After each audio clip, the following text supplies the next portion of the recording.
I needed the money yesterday, my son demanded, handing me his wife's $300,000 debt as if it were a simple bill.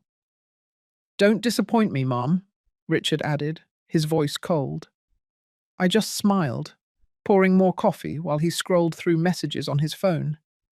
6 hours later, my account was at zero. When they came back that evening for the money, they found the house empty with only a single envelope on the table. When they opened it, they went pale. But before we continue, make sure to subscribe to the channel and leave a comment. Where are you watching this video from?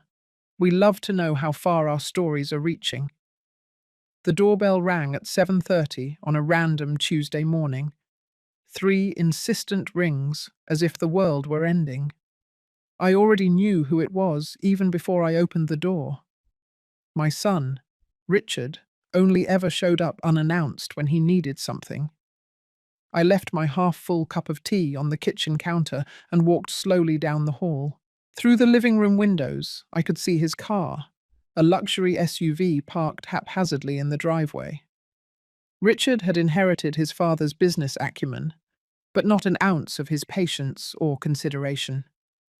When I opened the door, he was already on his phone, a brown paper envelope in his other hand. His face, always so much like his father's, was tense. "Mom," he said, walking past me without a hug, just a quick peck in the air. "We need to talk." Richard went straight to the kitchen as if the house were still his, despite having moved out more than 15 years ago. He sat in my chair, put the envelope on the table, and started checking his phone while I followed him in. "A coffee would be great," he mumbled, without looking up from the screen. I made the coffee mechanically. 10 years a widow, and I still served the men in my life as if it were my only function. As I placed the mug in front of him, I noticed how tense his hands looked, his knuckles white as he typed. "Is Fernanda okay? And the kids?" I asked, referring to my daughter-in-law and the grandchildren I almost never saw. "They're fine," Richard responded vaguely. He finally put his phone away and took a sip of coffee. "I'll get right to the point, Mum. I have a problem." I sat on the other side of the table. On the wall clock, the minutes ticked by slowly. "Fernanda got herself into a complicated situation," he continued, pushing the envelope towards me. "She made some investments that didn't work out." I opened the envelope carefully.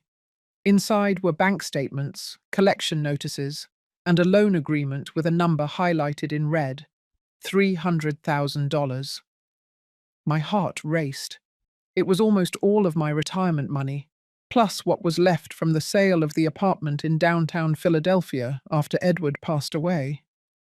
"Richard," I began, my throat feeling dry. "This is practically everything I have."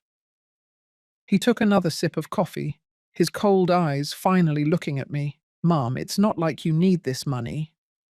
You live alone in this house that's already paid for. Your expenses are minimal.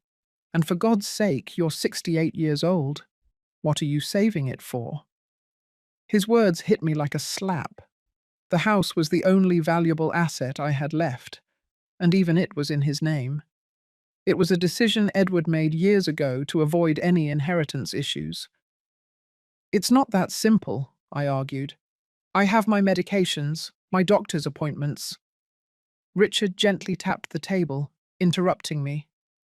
"Fernanda just made some bad investments, okay? She trusted the wrong person. If we don't pay this off by tomorrow," he took a deep breath, "things are going to get ugly."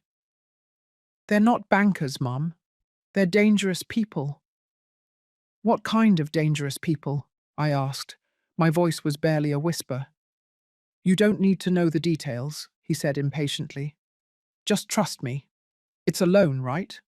I'll pay you back as soon as I reorganize the company's finances." I looked at the envelope, at my son's face, at the door leading to the backyard where he used to play. Now, it was as if a stranger was sitting in my kitchen. "You've asked me for loans before, Richard. I've never seen that money again." His face hardened. This is serious, Mom. This isn't the time for drama. He stood up, pacing the kitchen like a caged animal. I'm your only son, your family. You always said you would do anything for me.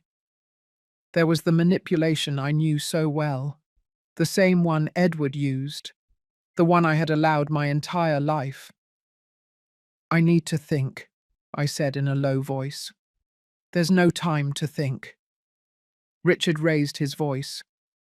I need that money in my account before the end of the day. Tomorrow is too late. He stopped behind my chair, placing his hands on my shoulders. I felt their weight like chains. Mum, he said, his voice softening. You know I wouldn't ask you if it wasn't important. It's for Fernanda's safety, for our family. Family, the word that always worked on me, like a magic spell that made me bend, give in, sacrifice. Okay, I finally replied. I'll transfer it to you. The relief on Richard's face was almost palpable. He smiled for the first time since he arrived. That smile reminded me of the boy he once was. Thanks, Mum. I knew I could count on you. He checked his watch. I have a meeting now, but I'll be back tonight for dinner, and we can get this sorted out. Deal? I nodded, unable to speak. Richard took the folder, gave me a quick kiss on the forehead, and headed for the door. Don't disappoint me, Mum, he added before leaving, as if I were the daughter and he were the father. The door slammed shut, and I was left alone in the kitchen with his half-empty coffee cup and the certainty that I had just made a terrible mistake. Through the window, I watched his car speed away, kicking up gravel from the yard I had so lovingly cared for. It was then that an idea began to form in my mind, an idea the old Eleanor would never have considered. I picked up the phone and dialed a number I hadn't used in a long time. Marissa? It's Eleanor. I need your help. My friend arrived in less than half an hour. Marissa and I had met in college almost 50 years ago. She went on to become a lawyer while I dropped out to marry Edward. She never approved of my choices, but she always stayed close, patiently waiting for me to open my eyes. 300,000? Marissa nearly choked on the tea I had served her. Eleanor, that's insane. It's everything you have. I shook my head, feeling the weight of reality. It's not the first time, Marissa. Last year it was 100,000 for a business expansion. Before that, 50,000 to resolve a problem with suppliers. I've never seen that money again. Marissa set her mug down on the table with a clatter. And why do you keep giving it to him? Eleanor, you've always been so smart. How can you not see what's happening? The question hit me like a punch. Why did I keep doing it? Was it for love? For fear? Out of habit? He's my son, I replied. The same automatic answer as always. And you're his mother, not his bank, Marissa countered. Edward manipulated you for 30 years, and now Richard is following in his footsteps. When is this going to stop? I looked out the window at the garden I had cultivated on my own after Edward's death. The roses were finally blooming, after years of trying to grow in soil that wasn't right for them. Like me, they had persisted against all odds. Today, I replied, surprising even myself. It stops today. Marissa stared at me, confused. What do you mean? I took a deep breath, feeling something inside me break and then mend itself. I want you to help me transfer all my money to an account Richard doesn't know about, and I want you to help me get out of this house before he gets back. Marissa's eyes widened, then a slow smile spread across her face. Eleanor Miller, I've waited almost 50 years to hear you say something like that. She pulled her phone out of her purse. I have a summer apartment in Miami that's empty. The keys are at my office. How long do we have before he gets back? He said he was coming back for dinner, So, about 10 hours. Marissa checked her watch. That's enough time. We'll go to the bank first. Then we'll stop by the lawyer's office so you can give me power of attorney in case you need legal representation. After that, we'll pack your bags and we're out of here.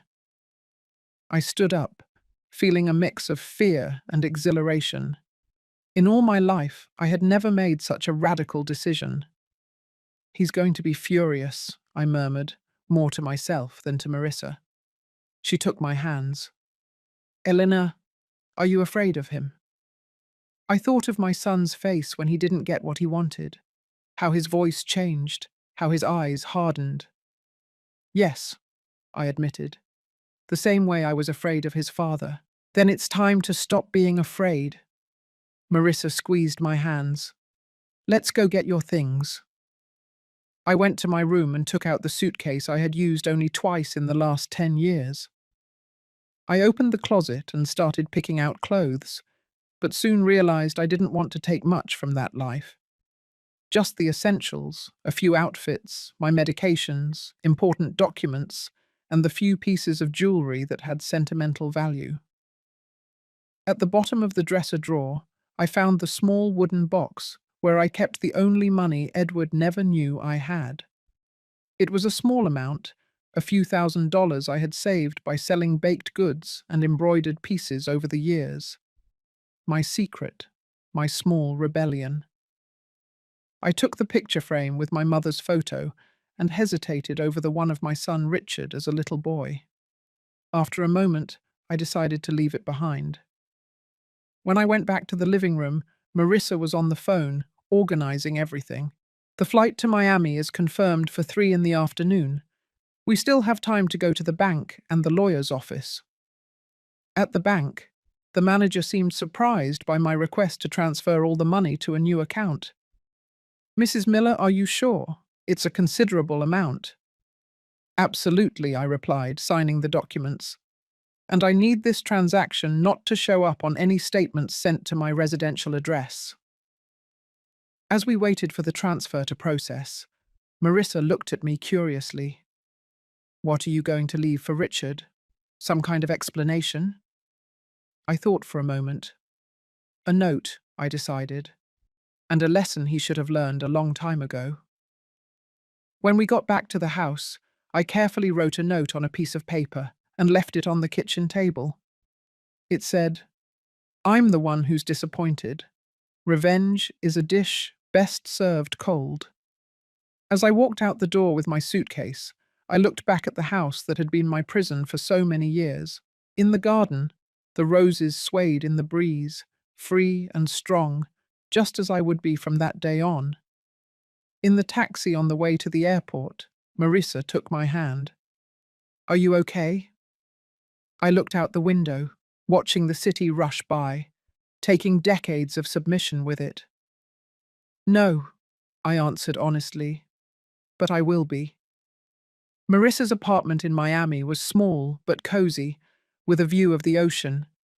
That first night, sitting on the balcony listening to the waves, I turned on my phone, only to turn it off again when I saw there were 17 missed calls from Richard.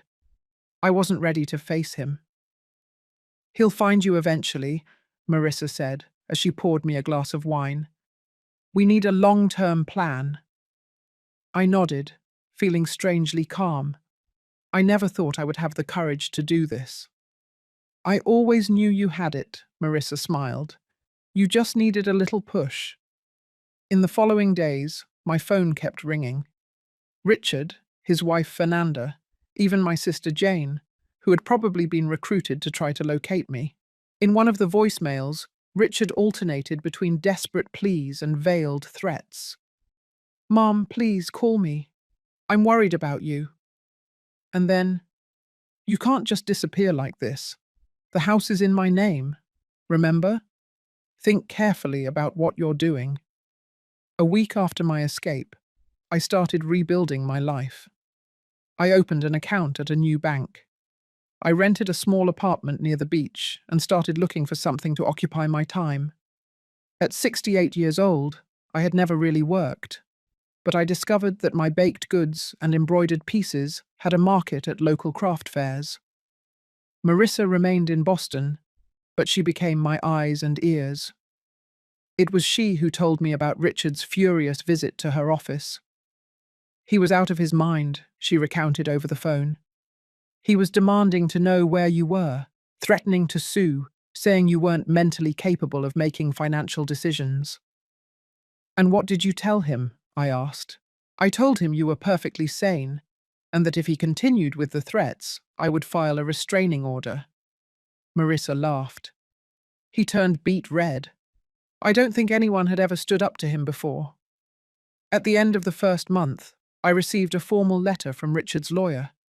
It demanded my immediate return, alleging concern for my mental health and threatening legal action to have me declared incompetent. In the same envelope, there was a handwritten note from Fernanda, surprisingly humble. Eleanor, please, come back. Richard is out of control. The creditors are pressuring us. We need you. I handed the documents to Marissa, who took care of responding formally, attaching recent medical reports that proved my sanity and a detailed declaration of the loans Richard had extorted from me over the years. They don't have a case, Marissa assured me. But Richard won't give up easily. He lost his personal bank, and that made him furious. In the second month, I received an unexpected visit. My daughter-in-law, Fernanda, appeared at my new apartment, pale and noticeably thinner. How did you find me? I asked, surprised to see her at my door. We hired a detective, she admitted, looking embarrassed. Can I come in? I hesitated, but ended up letting her. Fernanda looked around my small apartment with curiosity. It's cozy, she commented, clearly surprised to see me living in such a modest space after the sprawling house I had left behind. It's mine, I replied simply. Is it? We sat on the small balcony, the ocean visible in the distance. Fernanda held her cup with trembling hands. Things are bad, Eleanor, she finally said. Richard is different, aggressive, losing control. How are my grandkids? I asked, feeling a pang of guilt. Scared. They don't understand what's happening. Richard sold the car. We're trying to sell the beach apartment, all to pay off the debts. She paused. It wasn't just the 300,000, Elena. There's a lot more. I wasn't surprised. Edward always had another hidden debt too. So you didn't come here to convince me to go back, I stated. You came to ask for more money. Fernanda looked down. It's more complicated than that. The men we owe aren't patient. Richard told them you have the money. A shiver ran down my spine. Did he use me as collateral? Fernanda didn't answer, but her silence was confirmation enough. You need to get out of that house, Fernanda, I told her, taking her hands. Take the kids and go to your parents' house. It's not that simple, she murmured. Richard controls everything. Our accounts, our documents. Her voice broke. I don't know how to get out, the same way you didn't know. Her words moved me deeply. It was true. For decades I didn't know how to get out, how to break the cycle, until I finally found the courage. I can help you, I offered. Not with money, but to get out. Fernanda looked at me with a mix of hope and fear. He'll find us, just like he found you. Then we'll be ready when he does, I replied with a confidence I had never felt before. But first, we need to get you and the kids out of that house. After Fernanda left, with a plan laid out and my new phone number carefully hidden in her boot, I sat on the balcony, watching the sunset. The orange horizon seemed to be a symbol of my own transformation. From darkness to light, my phone rang. It was Marissa. Fernanda found you, didn't she? She asked bluntly. How did you know? Richard showed up at my office again, this time with one of his creditors, a scary guy with scars on his face. They made veiled threats, wanting to know where you were. My stomach sank. What did you tell them? I said that if they laid a finger on you, me, or anyone related to this case, I would make sure they spent the rest of their lives behind bars. Marissa paused. Eleanor, this is getting dangerous. Richard is desperate. I know, I replied, watching the last ray of sun disappear over the horizon. And desperate people do desperate things. The next morning, I was woken by insistent knocking at the door. For one terrifying moment, I thought Richard had found me. But when I looked through the peephole, I saw a woman I didn't recognize. Mrs. Eleanor Miller? She asked when I opened the door partially, keeping the security chain on. Yes, that's me. I'm Detective Olivia. She showed a badge. Civil police, we need to talk about your son, Richard Miller. My heart raced. Did something happen to him? The detective's expression remained neutral. Can I come in? I let her in and offered her coffee, which she accepted. As I prepared the mugs in the small kitchen, I tried to steady my trembling hands.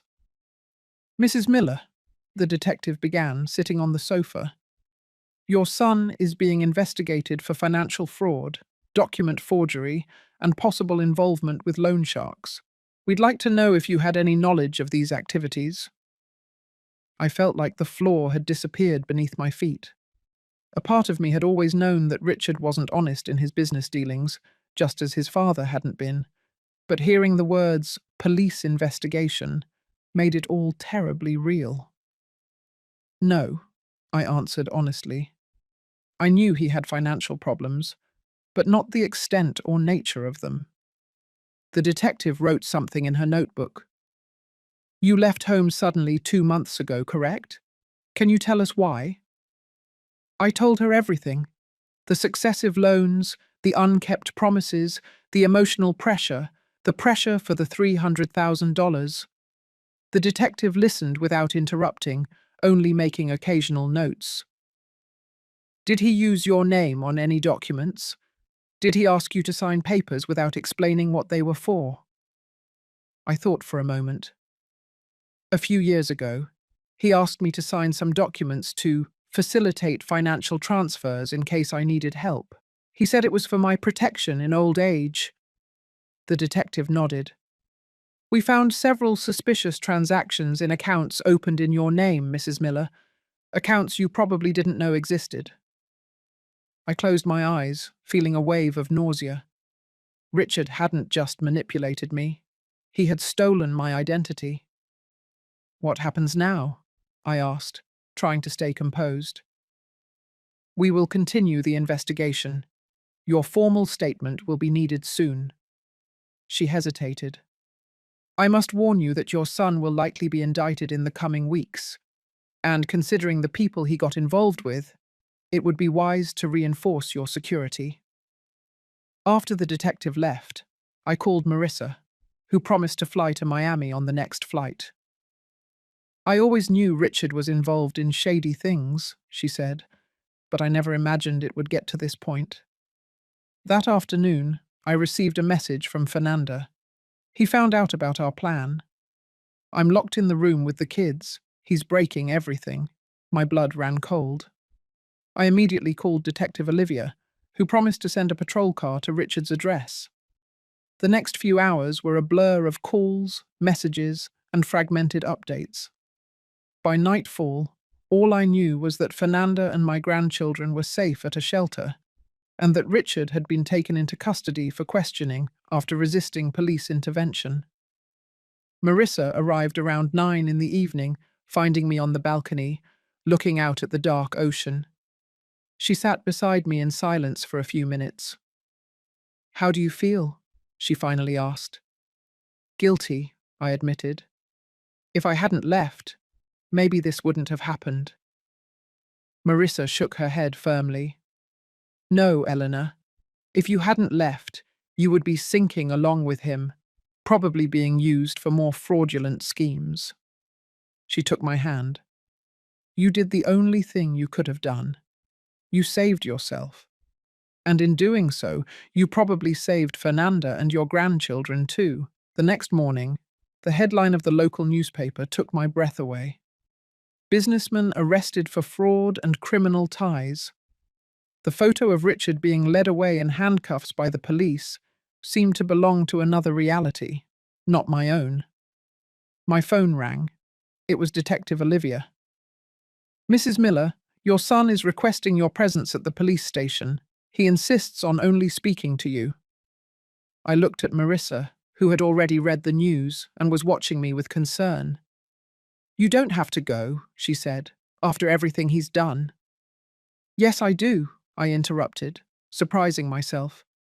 "I need to look him in the eye and end this once and for all." The police station was a cold and impersonal place, with fluorescent lights that highlighted every wrinkle on my tired face. Richard was brought into a visiting room, handcuffed and wearing a grey uniform that made him look smaller, older. When he saw me, his eyes, so much like his father's, filled with tears. "Mom," he said, his voice cracking. "You came." I sat across from him, keeping my distance. "You wanted to see me. I'm here." Richard looked like a cornered animal, glancing around as if searching for an escape.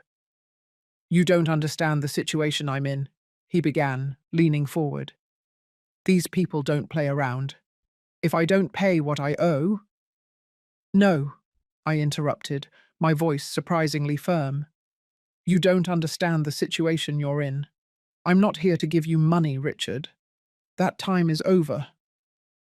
His face changed, the vulnerability giving way to rage. "You abandoned me when I needed you most, your own family. Is that what you're going to tell your grandkids? That you let their father rot in jail?" I took a deep breath, refusing to be manipulated again. "I'll tell them that their father made bad decisions, just like their grandfather, and that I finally made a good one." Richard slammed his handcuffed hands on the table. "The house is in my name. You have nothing." "I have myself," I replied, standing up. "Something I almost completely lost because of men like you and your father." I walked to the door, then stopped and turned. "Fernanda and the kids are safe. They'll have a chance to start over, away from you." I paused. "And so will I." As I walked out of the police station, I felt as if an enormous weight had been lifted from my shoulders. The Miami sun was shining brightly, almost blinding, after the artificial light of the station. Marissa was waiting for me in the car. "How did it go?" she asked, concerned. I took one last look at the grey building where I had left my son and decades of submission. "Liberating," I replied. And for the first time in a long time, I smiled a genuine smile. 6 months had passed since my escape and Richard's arrest. Winter had come to Miami, bringing strong winds and a rough sea. My small apartment now truly felt like a home, with my plants on the balcony and the colourful embroidered pieces I sold at the local fair adorning the walls. Fernanda and my grandchildren, 8-year-old Ethan and 6-year-old Mariana, had moved to a town in the middle of Idaho near her family. We spoke weekly on video calls, a technology I learned to master with Marissa's help. The kids were adapting well to their new life, though they still asked about their father occasionally. "Grandma, when can we visit you?" Ethan asked during our last conversation. "During summer vacation, I promise. We'll build sandcastles and look for shells on the beach." Fernanda's image appeared on the screen, smiling shyly. She looked healthier now, with fuller cheeks and a calmer gaze. "Are you really inviting us, Eleanor?" "Of course. My apartment is small, but we'll all fit. It'll be nice to have the sound of kids' laughter around here." After the call, I sat on the balcony watching the angry waves crash on the beach. Richard's trial was scheduled for the next month. The accusations were serious: fraud, forgery, use of fake documents, association with a criminal organization. Marissa estimated a sentence of at least 10 years. I had agreed to testify not for revenge, but for justice, for myself, for Fernanda, and for everyone else Richard had deceived over the years. The phone rang, pulling me from my thoughts. It was a number I didn't recognize. Elena Miller. A male voice, unfamiliar. Yes? Who is this? This is David Rodriguez, your son's lawyer. I felt a tightness in my chest. In the last few months, Richard had changed lawyers several times, each one promising legal miracles that never materialized. What can I do for you? Richard would like to propose a deal. He has information on bigger operations that might interest the district attorney in exchange for a reduced sentence, but he needs your help. I took a deep breath, already imagining where this was going. What kind of help? Financial, of course, to cover the fees of a specialized legal team, $200,000. I almost laughed. The audacity was incredible. Mr. Rodriguez, I no longer have that amount, and even if I did, I wouldn't use it that way. Mrs. Eleanor, his tone hardened. Your son is facing more than 10 years in prison. As a mother, I interrupted. I did what I could for decades. Now Richard needs to face the consequences of his own actions. There was a prolonged silence on the other end of the line. He said you would answer like that. He asked me to tell you that he still has copies of documents you signed, documents that could implicate you in some of his schemes. My stomach knotted, but I kept my voice firm. Tell my son that blackmail is another crime to add to his list, and that I'm willing to face any accusation if it means finally breaking this cycle. I hung up the phone with trembling hands. I immediately called Marissa and told her about the conversation. He's bluffing, she assured me. Any documents you might have signed, we already clarified with the police that it was under manipulation. Besides, the investigation has already established a pattern of his behavior. Still, that night was difficult. I stayed awake, mentally reviewing every paper I had signed over the years at Richard or Edward's request. How many contracts? How many powers of attorney? How many documents I barely read, trusting that my husband or my son had my best interests at heart. The next morning, I was woken by knocking at the door. It was Detective Olivia again, accompanied by another officer. Mrs. Miller, we need you to come with us to the station. There's been a development in your son's case. On the way, the detective explained. Richard had tried to bribe a guard to get a contraband cell phone into his cell. The guard, who was part of an internal operation, had recorded everything. At the station, they showed me the transcript of a call Richard intended to make as soon as he had the phone. It was to one of the men he owed money to, offering my address in Miami as a guarantee that he would pay his debts. My mom has money hidden. If I can't pay, you know where to find her. I read the words, feeling a coldness that seemed to come from inside my bones. My own son was willing to put my life at risk to save his own skin. Mrs. Miller, the detective spoke gently, considering this new evidence, we are offering you temporary police protection, and we strongly suggest you consider relocating once again. I returned home, escorted by an officer. Marissa was already there, having been informed by the detective. She hugged me as soon as I walked in. I'm already looking for a new place for you, a gated community with security. I looked around my small apartment, at the plants I had so lovingly cared for, the colourful curtains I had sewn, the view of the ocean that brought me peace every morning.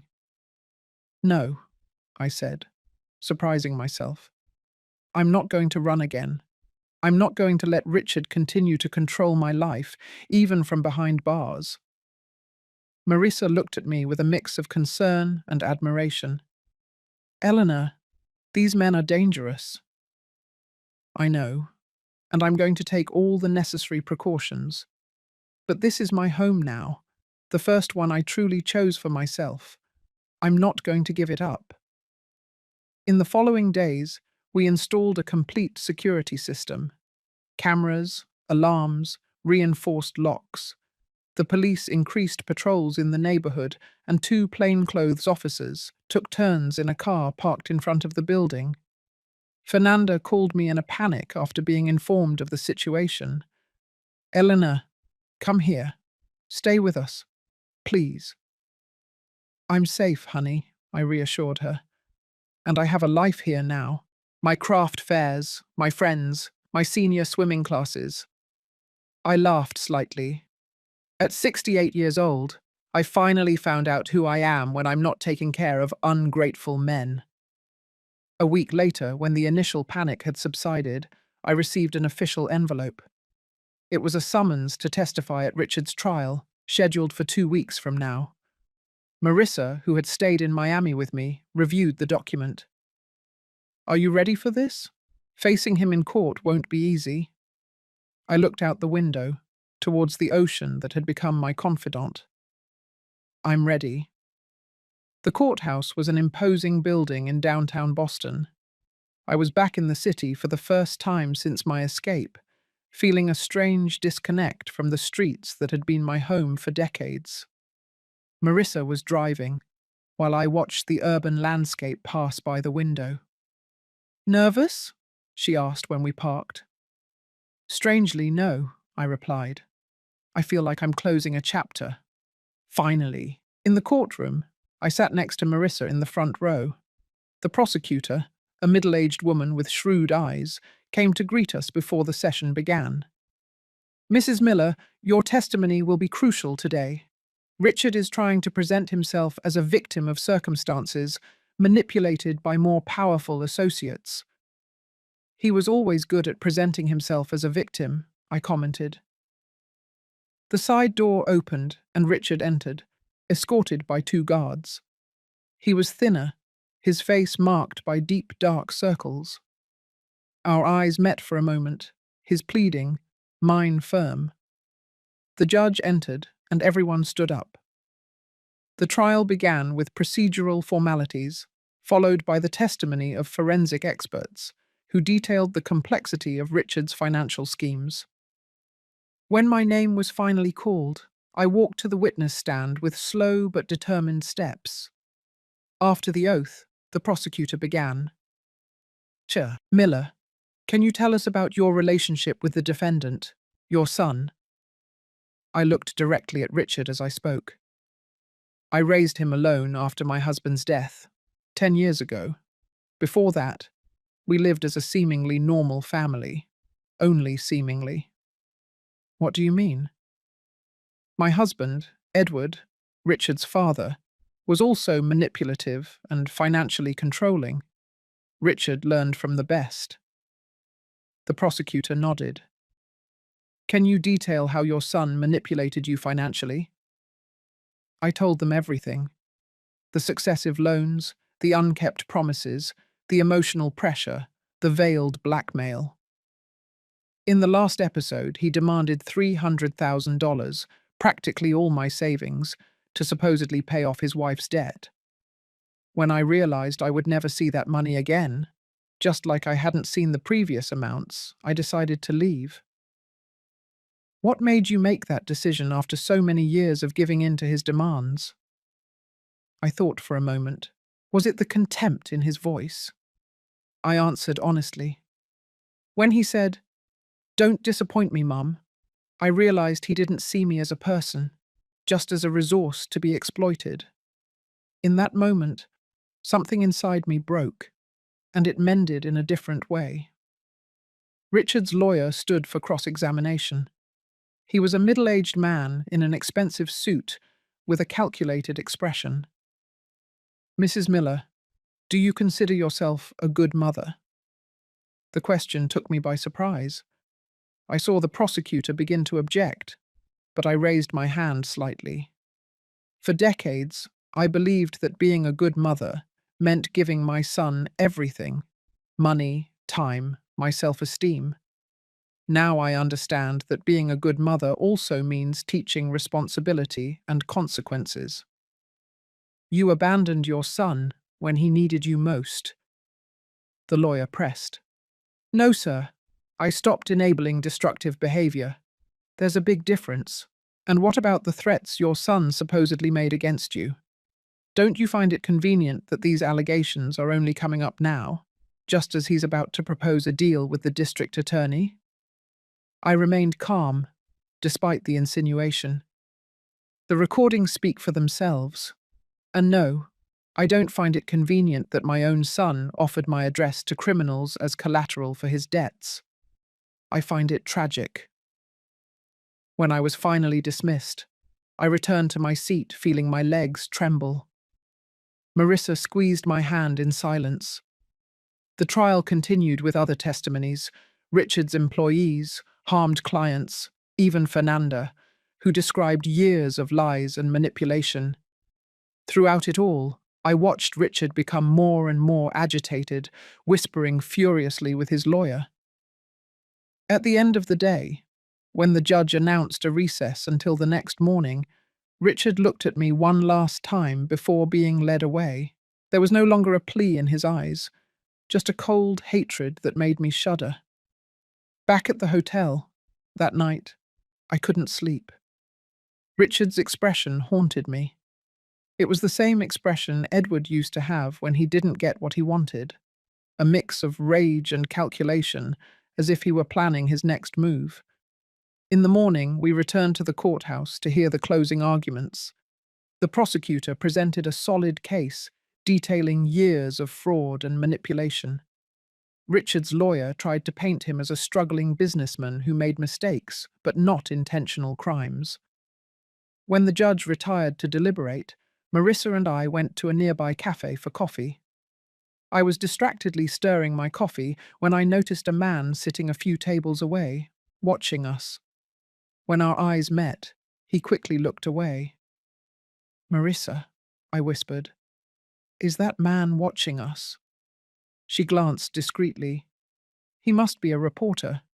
The case has gotten some local media attention, but something about the man's posture, the way he avoided eye contact while clearly monitoring us, alarmed me." "Let's go back to the courthouse," I suggested. As we left, I noticed the man also getting up.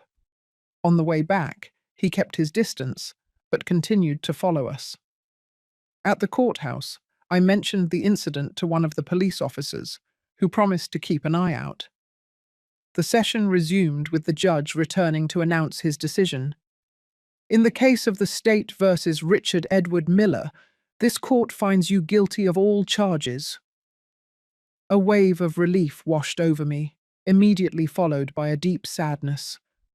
My son, the boy I once cradled in my arms, was now officially a convicted criminal. The judge continued, detailing the sentence.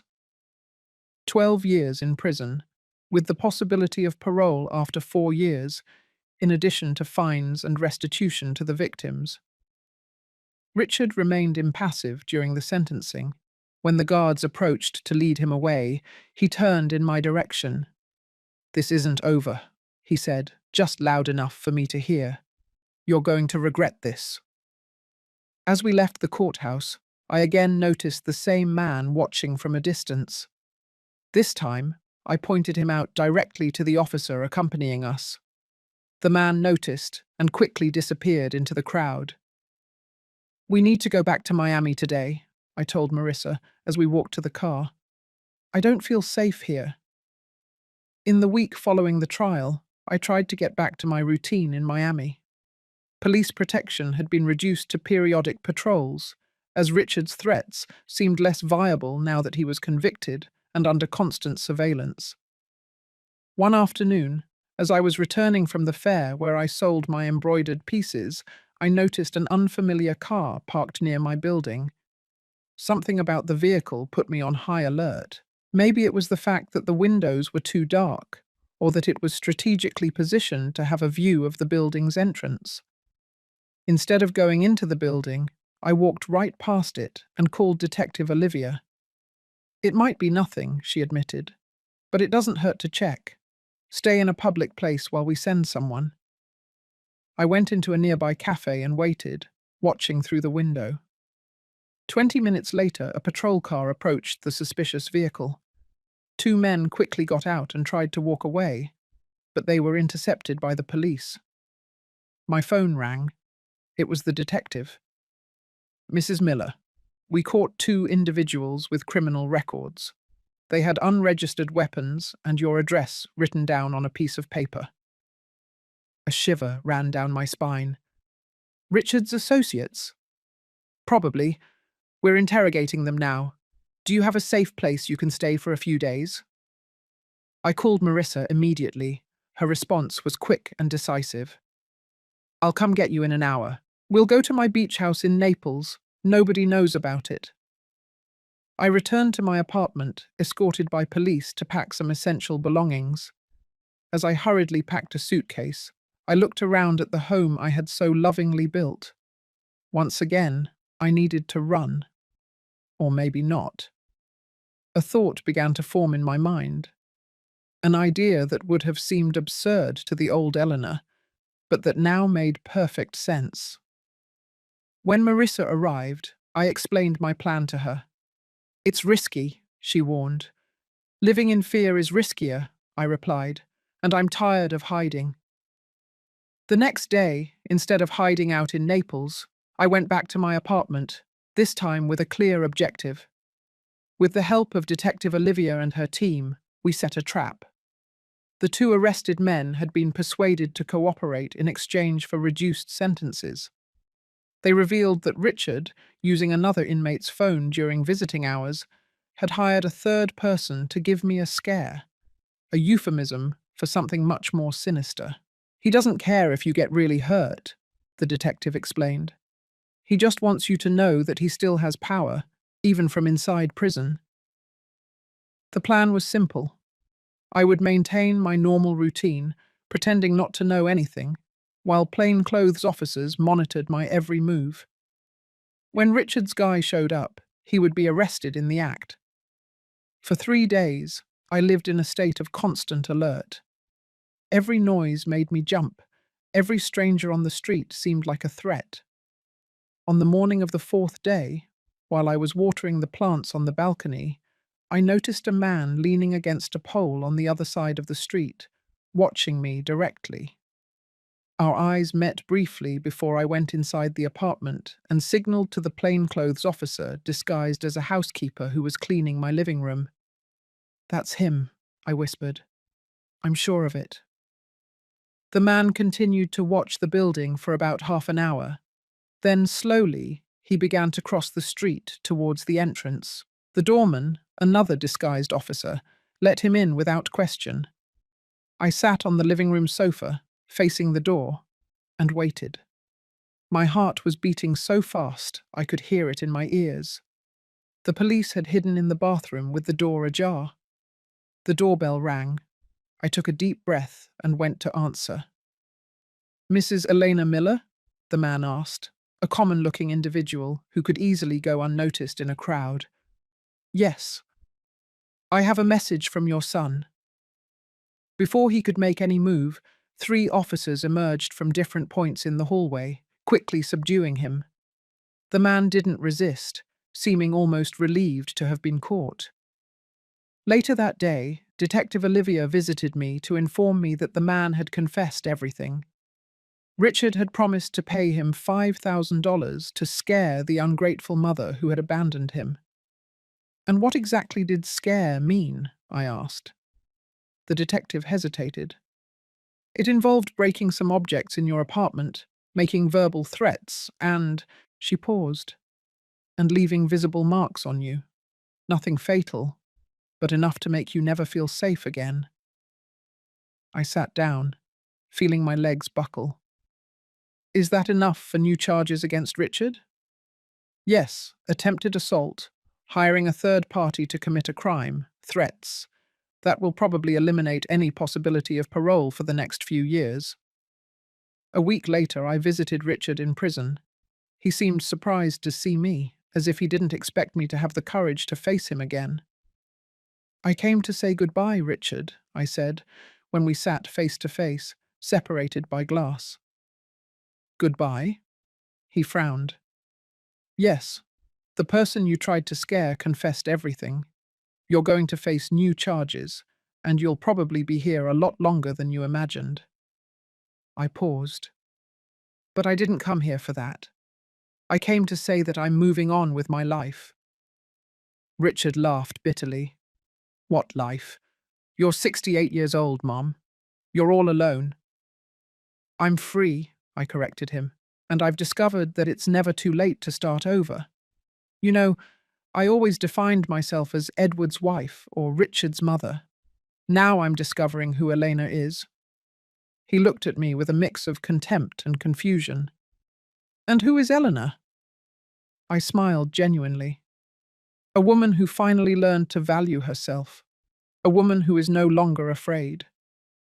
Richard slammed his hands on the glass, frustrated. You think this is over, but it's not over. I'm going to get out one day.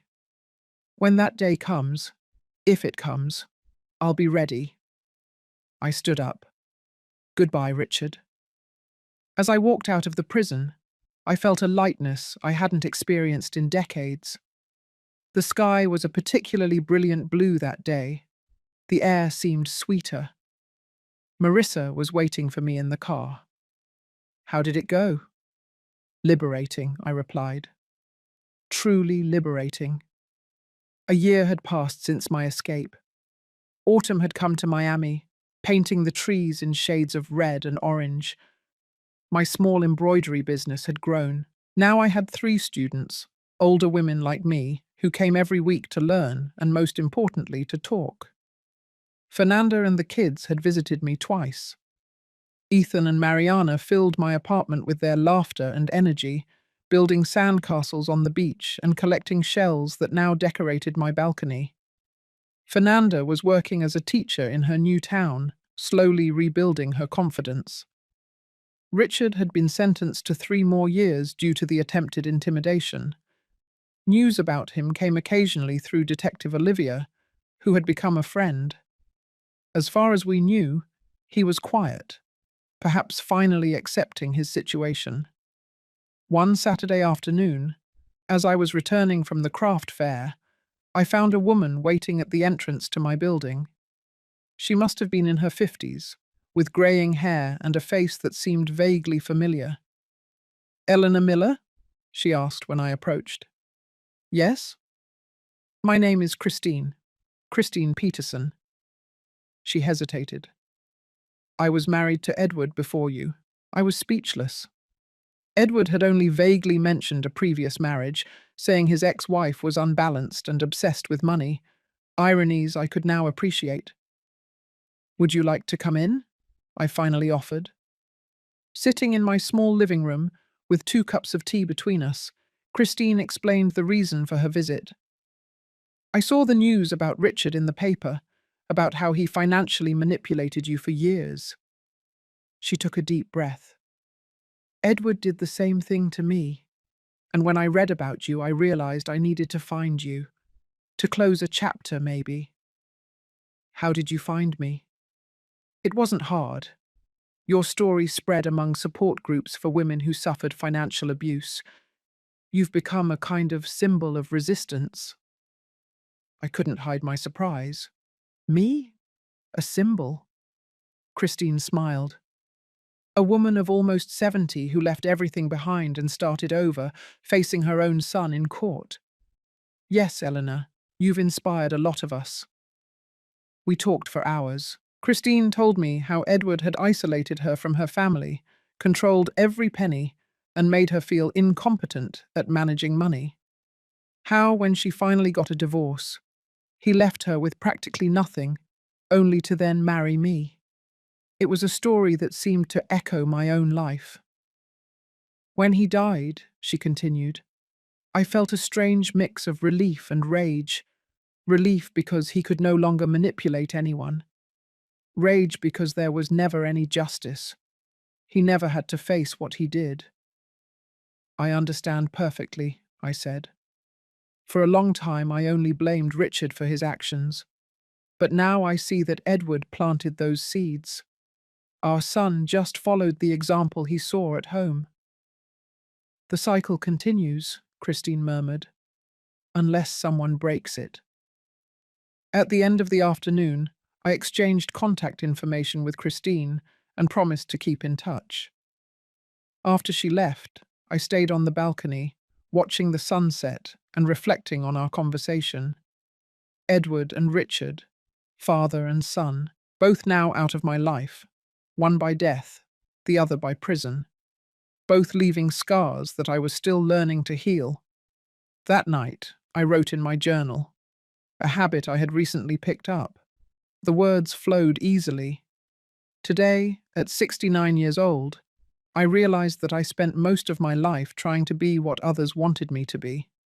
A devoted wife, a selfless mother, a personal bank, always available, always giving in, always afraid of displeasing. Now, finally, I'm learning to just be Eleanor, and discovering that Eleanor is stronger, braver, and more capable than I ever imagined. The money Richard extorted from me over the years, I can't get it back. The years I spent in a suffocating marriage to Edward, I can't have them back. But the time I have left, that's all mine. To live as I choose, without fear, without manipulation, without regrets. The next day, I received an email from Christine. She had talked to other women who went through similar situations and suggested forming a support group. I accepted immediately. Our first meeting was at a cafe near the beach. There were 5 of us, all with stories of financial and emotional control by husbands, sons, and brothers. We shared our experiences, our sorrows, our small and large victories.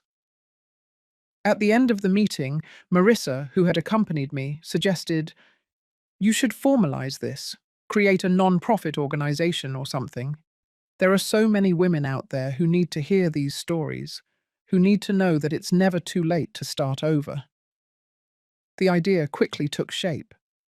In a few months, New Beginnings was officially registered as a non-profit organization dedicated to supporting women victims of financial and emotional abuse. Using my embroidery skills, I created our symbol, a colorful phoenix rising from the ashes. Our first public conference attracted more than 50 women. I was nervous as I walked onto the small makeshift stage, but when I started to speak, my voice grew stronger. My name is Elena Miller. I'm 69 years old. For almost 7 decades, I allowed others to control my life and my money. First my husband, then my son. Until one day when my son demanded $300,000, almost everything I had, something inside me broke and mended itself. I looked at the attentive faces in the audience. It is never too late to say no. It is never too late to start over.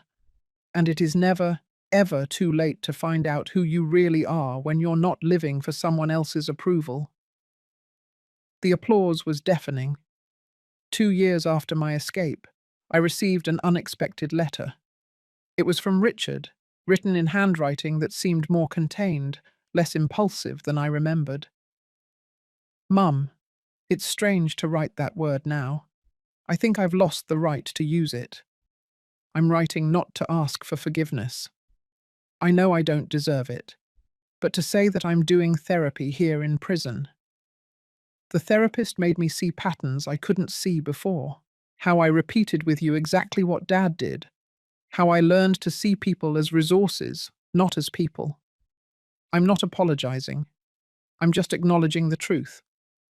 And the truth is that you were right to let me face the consequences of my actions. I know you'll probably throw this letter away, and I don't blame you. I just wanted you to know that, despite everything, I'm proud of who you've become. I saw your picture in the newspaper, speaking to those women. You looked different, stronger. Richard."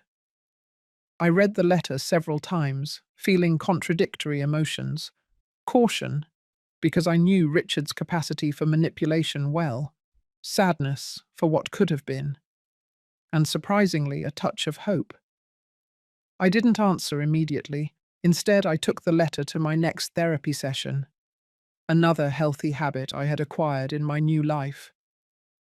"What do you want to do?" my therapist asked after I read her the letter. "I don't know. Part of me wants to believe he's really changing.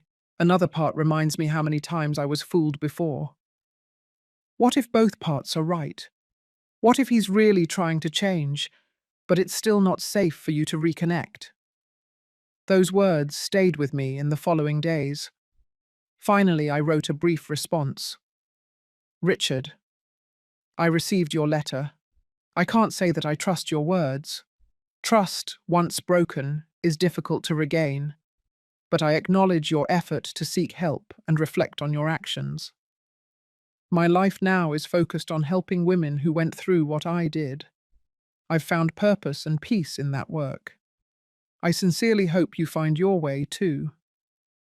If it is a true path of change, maybe we can talk again one day. Not as the mother and son we were, but as two people trying to do better." Elena. I sent the letter without any great expectations. I didn't expect a response, and I didn't receive one for months. And that was okay. My life had taken its own course, independent of Richard or the shadows of the past. Spring came to Miami, transforming the city with vibrant colors. Our organization, New Beginnings, had grown, now with a small office downtown and dedicated volunteers. Twice a week, we offered free financial education workshops, something I myself had to learn from scratch at 68 years old.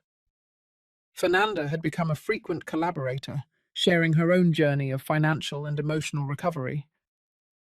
My Saturday afternoons were reserved for my grandchildren, who now came to visit me regularly. Ethan, almost 10 years old, loved to fish at the pier near my apartment. Mariana, at 8, had developed an interest in my embroidery. "Grandma," she asked me one afternoon as we worked on a piece together, "are you happy now?" The question took me by surprise. I stopped embroidering and looked at my granddaughter. Her curious eyes, her innocent face. "Yes, honey," I answered sincerely, "happier than I've ever been." "Even without Grandpa and Dad?" I chose my words carefully. "Sometimes, Mariana, we need to move away from the people we love to find ourselves. That doesn't mean we stop loving them. It just means we need to love ourselves too." She seemed to consider my words, her small eyebrows furrowed in concentration, like when I need to be alone in my room sometimes, even though I like playing with Ethan. I smiled, admiring her childlike wisdom. "Exactly." In June of that year, I received an unexpected call. It was Detective Olivia. "Mrs. Miller, I'm calling to inform you that your son will be transferred to a halfway house next month." The news caught me off guard. I thought with the additional charges. "He has demonstrated good behavior," she completed rehabilitation programs, and his lawyers were able to get a sentence review. He'll still have severe restrictions, but he'll be able to work during the day. I thanked her for the information and hung up, feeling an uneasiness I hadn't experienced in a long time. Richard would be partially free. What would that mean for me? For Fernanda? For the kids? I called Marissa immediately. "Do you think I need to worry?" I asked after telling her the news. Marissa, always practical, replied, "We'll increase your apartment's security just in case. But honestly, Eleanor, I doubt he'll try anything. He would have too much to lose." A week later, I received another letter from Richard. Unlike the previous one, this was formal, almost distant. "Eleanor, I'm being transferred to a halfway house next month. I wanted you to hear it from me, not from anyone else. I'll be working on a reforestation project during the day and returning to the facility at night and on weekends. I have no intention of looking for you or interfering in your life in any way. I've learned my lessons the hard way. The therapist here says that respecting boundaries is the first step towards healthy relationships. I'm trying to practice that. I also wanted you to know that I've been corresponding with Fernanda about the kids. She agreed to let me write them letters under her supervision. Maybe, one day, I can see them again, when she feels it's safe. Richard. The absence of the word mum at the beginning and end of the letter did not go unnoticed. He was truly trying to establish a new dynamic, respecting that our old relationship was irrevocably broken. I shared the letter with Fernanda on our next video call. She confirmed that she was indeed allowing Richard to write to the kids. Their therapists believe it's important not to completely demonize their father, she explained, and his letters have been different. He asks about their interests. He doesn't try to manipulate. He doesn't make empty promises.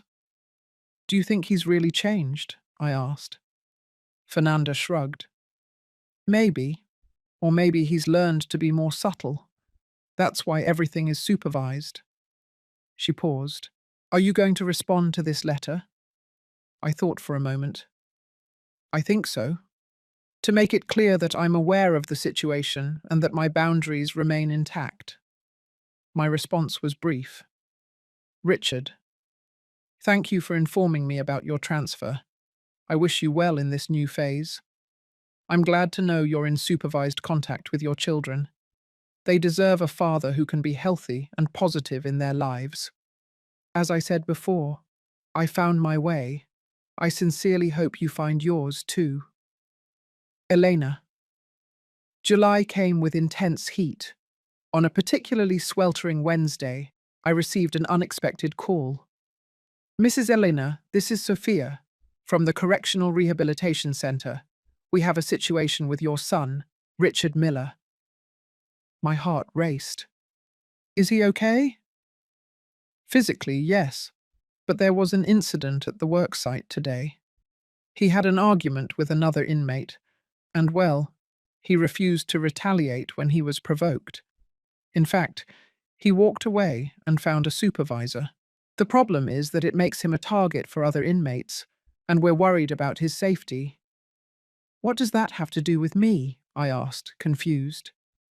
Richard requested a transfer to another project, ideally one where he can work alone or with direct supervision. We have an opening in an urban rehabilitation program restoring a public park near your neighborhood. But we need your approval, given the history between you. I was silent for a moment, processing the situation. Richard had chosen not to retaliate, even when provoked, something the Richard I knew would never have done. And now he needed my help. Did he specifically ask to work near me? I asked cautiously. No, Mom. In fact, when we mentioned the location, he hesitated and asked if there were other options. But this is the only project that meets his security needs right now. That surprised me. Richard was really trying to respect my space. How far would his worksite be from my apartment? I asked. Approximately 15 blocks. He wouldn't have permission to leave the project area, which will be monitored. I took a deep breath. Okay, I give my approval. After hanging up, I questioned my decision. Was I being naive again? Or was I finally exercising compassion without compromising my boundaries? I called Marissa and explained the situation. You did the right thing, she assured me. Keeping Richard safe while he tries to rehabilitate doesn't mean lowering your defenses. It just means you're human and you have compassion. The following week, Richard started his new job at the park. On purpose, I changed my route to the market to pass by there, keeping my distance. I saw him from afar, planting young trees under the scorching sun. He was thinner, his posture less arrogant. For a moment he seemed to feel my presence and looked in my direction, but I didn't get closer. In August, I received another letter. Elena, I know you saw me at the park a few weeks ago. Thank you for not approaching me. And thank you for approving my transfer to this project. The work has been therapeutic. There is something deeply satisfying about transforming an abandoned space into something beautiful and useful for the community. I'm not asking for forgiveness or reconciliation. I just wanted to express gratitude for this small act of kindness that I don't deserve. Richard. The letter was different from the others, more centered, less manipulative. I decided to respond with a symbolic gesture. The next day, I left a small box at the community center that supervised the project. Inside were good quality gardening tools and a book on urban landscaping. No note, no expectations. Weeks passed without a response, and that was okay. I had learned that healthy relationships don't require immediate or calculated reciprocity. In September, our organization New Beginnings held a major event, a weekend workshop on financial independence for women.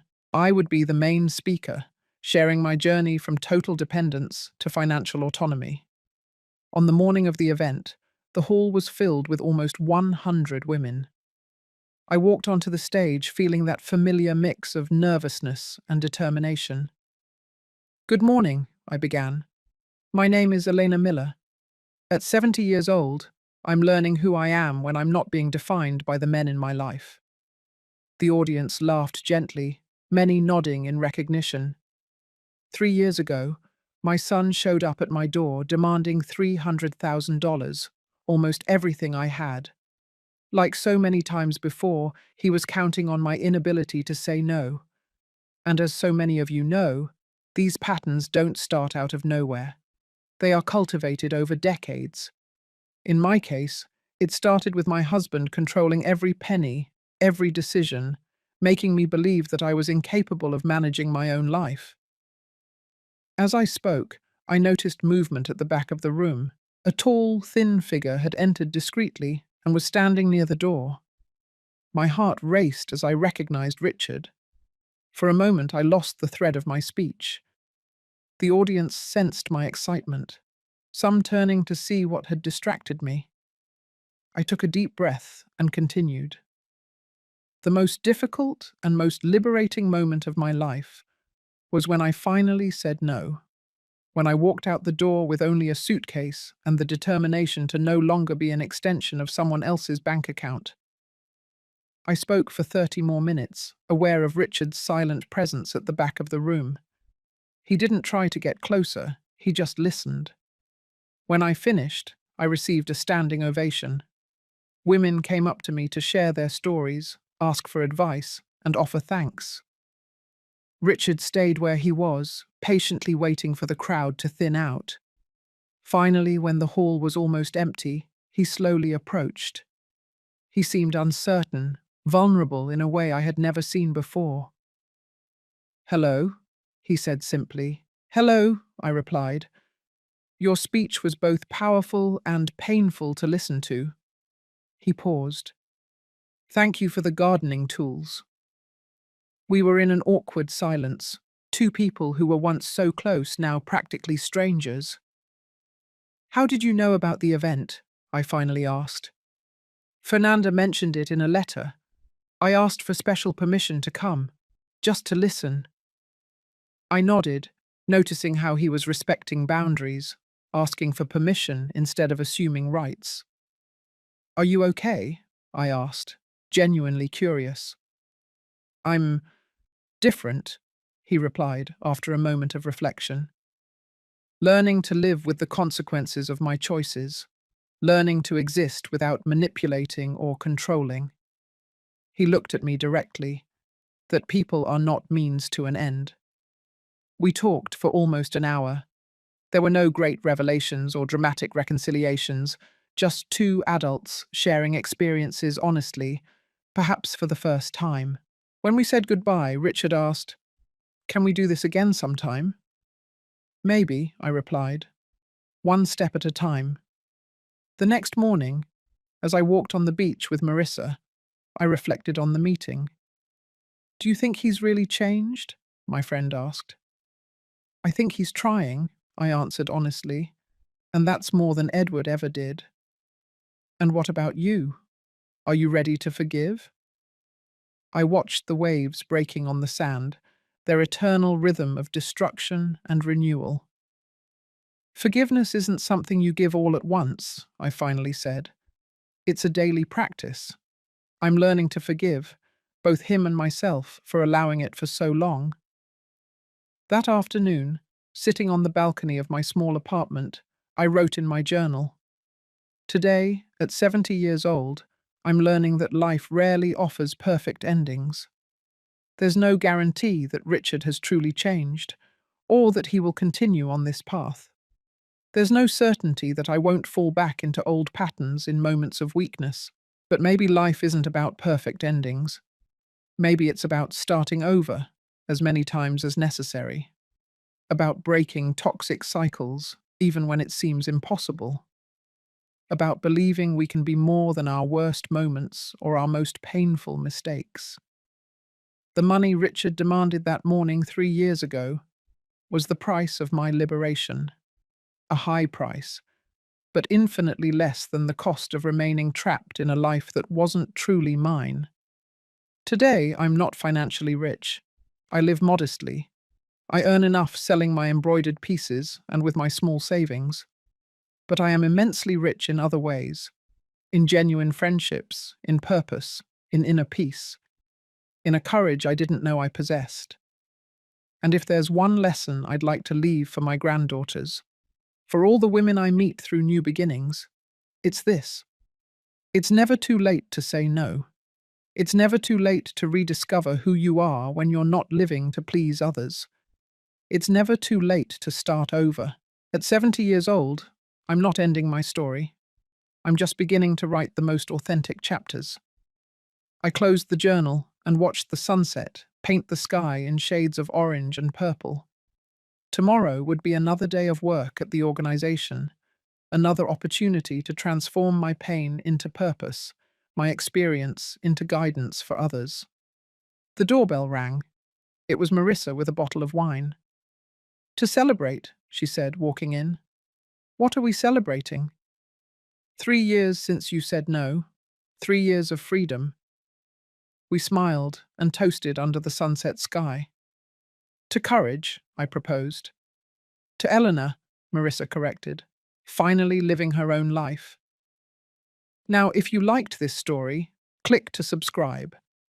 And tell me in the comments what part blew you away.